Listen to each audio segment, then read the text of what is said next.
how to use your drill properly. Getting the best results starts with using your drill correctly.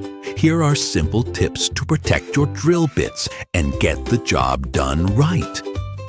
Always set your drill to rotate clockwise.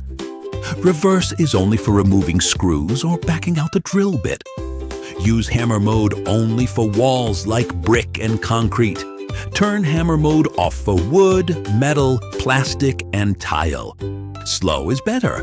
Slower speeds prevent overheating and will extend the lifetime of your drill bit.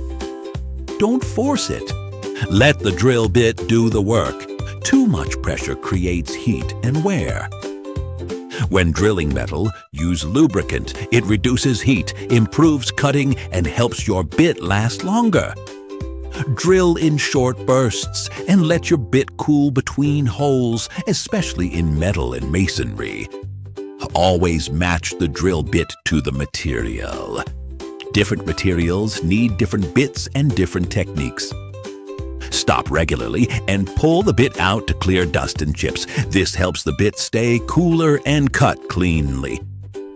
Use the right drill, use the right bit, pick the right one, and get the job done. Eureka!